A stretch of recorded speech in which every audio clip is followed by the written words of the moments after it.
La Californie a d'ambitieux projets d'énergie verte. Mais maintenant elle est confrontée à une crise énergétique et revient sur certaines de ses promesses. Le réseau énergétique de la Californie est-il condamné?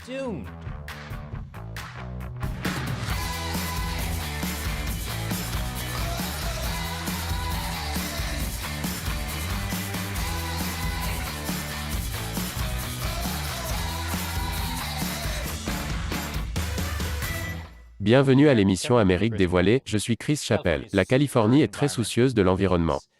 Ce qui est assez ironique étant donné que la plupart de ses habitants font recours à la chirurgie plastique. Mais la Californie veut être le leader de l'énergie verte. Proposé pour la première fois par Jerry Brown, le gouverneur de l'époque, en 2018, la Californie trace la voie vers une électricité 100% propre d'ici 2045. Et à ce moment-là, l'électricité pourrait être la seule chose propre en Californie. L'une des principales mesures prises par la Californie pour atteindre son objectif d'énergie propre est d'interdire la vente de nouvelles voitures à essence d'ici 2035.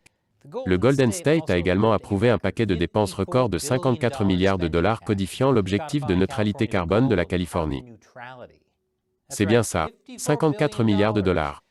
Parce que passer au vert signifie se débarrasser de beaucoup de billets verts. Ce paquet de dépenses comprend des milliards pour les nouveaux véhicules électriques et les transports en commun, ainsi que pour la décarbonisation du réseau électrique et la lutte contre les incendies de forêt et les sécheresses. Le paquet de dépenses prévoit également que le California Air Resources Board évalue et réglemente les technologies d'élimination du carbone et limite les puits de pétrole à proximité des habitations. Il doit maintenant être signé par le gouverneur Gavin Newsom d'ici la fin du mois de septembre. Ces mesures s'ajoutent aux dépenses engagées par l'administration Biden au niveau fédéral pour lutter contre le changement climatique. De nombreux démocrates félicitent la Californie pour ses initiatives en matière d'énergie verte, qui sont plus populaires que ses smoothies écologiques. Ça a le goût de l'eau du bain de Kermit la grenouille parfumée à la craie. Le gouverneur de l'État de Washington, Jay Inslee, a déclaré « L'interdiction des nouveaux véhicules à essence en Californie est une étape cruciale dans notre lutte contre le changement climatique. C'est pourquoi l'État de Washington s'apprête à instaurer ces mêmes exigences d'ici la fin de l'année. Et les responsables de New York disent que l'interdiction débloque la capacité de New York à adopter la même réglementation. En gros, ils disent, si vous prévoyez d'interdire quelque chose dans 13 ans, cela nous donne envie de le faire aussi, peut-être. La Californie a inspiré tous les procrastinateurs à faire un changement. Éventuellement. La secrétaire américaine à l'énergie a également salué la Californie comme un exemple à suivre.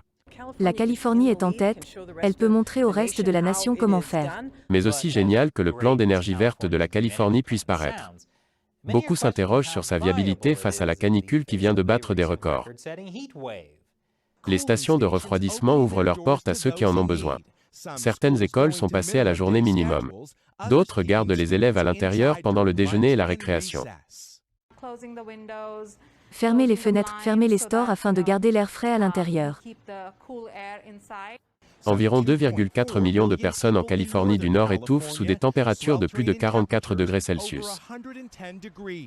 Les records de tous les temps sont battus dans tout l'Ouest. La chaleur torride signifie aussi une éruption de feux de forêt. 10 incendies majeurs brûlent à travers la Californie. Sans parler du danger de cette chaleur excessive pourrait faire fondre le plastique. Dans les jours qui ont précédé la canicule, beaucoup craignaient que le réseau énergétique de l'État ne soit submergé par la demande croissante d'énergie des climatiseurs. La Californie a dû faire des pieds et des mains pour éviter les pannes d'électricité. À tel point que les autorités ont déclaré un état d'urgence pour le réseau. Même les spiritualistes New Age de Californie avaient peur car apparemment les cristaux d'énergie n'alimentent pas les climatiseurs. Et malgré les rapports des médias affirmant que la Californie a évité de justesse une crise énergétique, certaines régions ont quand même été confrontées à des coupures de courant. Un manque de communication a conduit les services publics à couper par erreur le courant dans plusieurs villes de Californie. Apparemment, des erreurs ont été commises. Le gouverneur Gavin Newsom dit que c'est un signal d'alarme sur le changement climatique. Nous avons tous essayé de distancer Mère Nature, mais il est clair que Mère Nature nous a distancés. Attends, la nature court? Je pensais qu'elle avait juste appelé.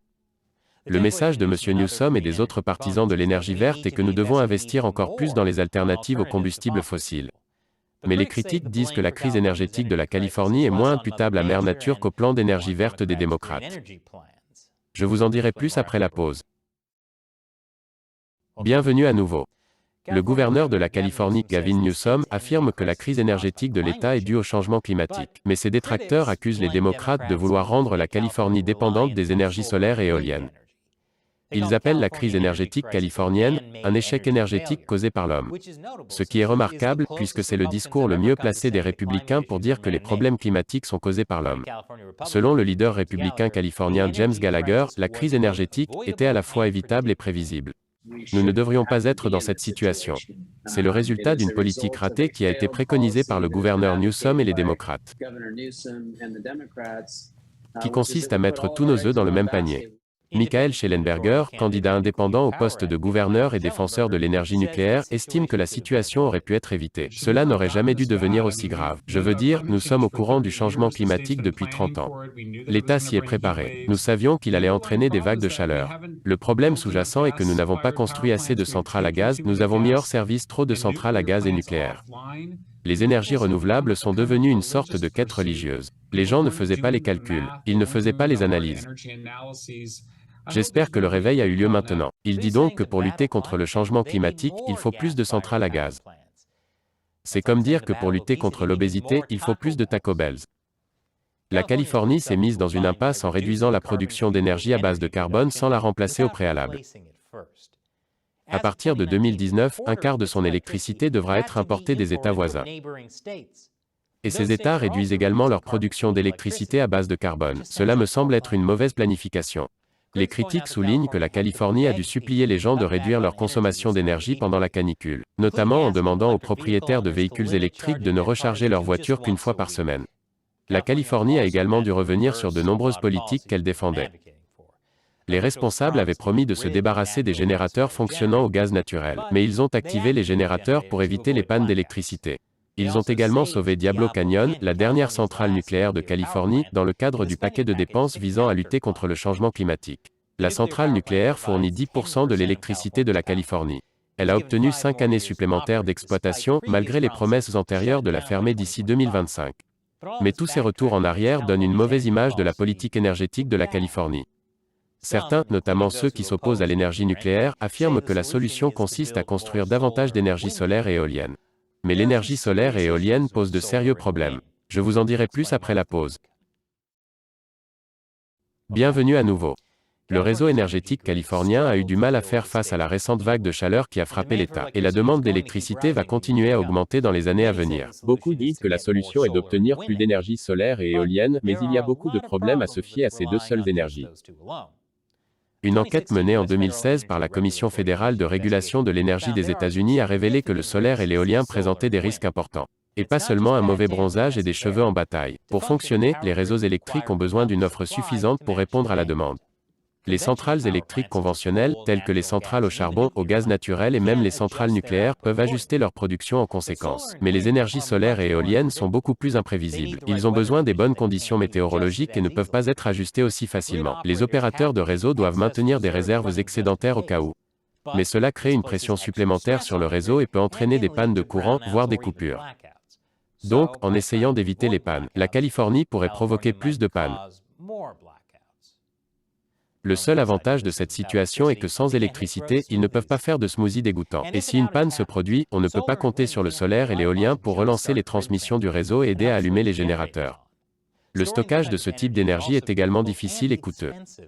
Car la technologie des batteries permettant de stocker l'énergie solaire et éolienne est encore en cours de développement. D'ailleurs, les batteries ont connu quelques ratés lors de la récente vague de chaleur.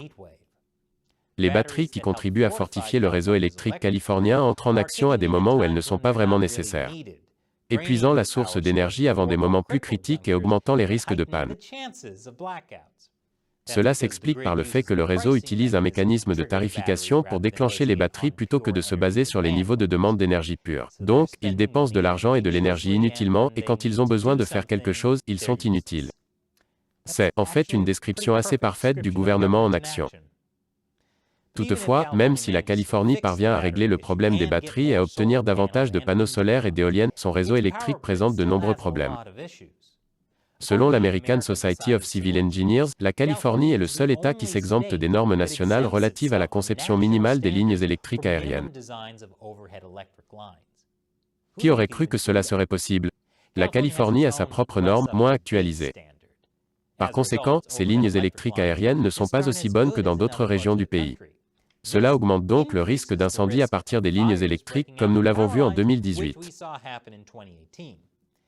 L'American Society of Civil Engineers a attribué la note de D- au système énergétique californien, indiquant que la Californie souffre d'un « équipement obsolète » et d'autres problèmes, notamment des lignes électriques aériennes de mauvaise qualité. La Californie a donc de plus gros problèmes qu'un réseau électrique qui n'est pas assez vert. Bien que la Californie dépense 8 milliards de dollars pour décarboniser son réseau et se fixe des objectifs ambitieux en matière d'émissions de carbone, on ne sait pas exactement comment elle va s'y prendre. Danny Coulenvard, directeur politique chez Carbon Plan, a déclaré « À mon avis, ils n'ont toujours pas de plan réaliste pour la mise en œuvre et c'est là le plus important. L'argent est là, mais quel est le plan exactement ?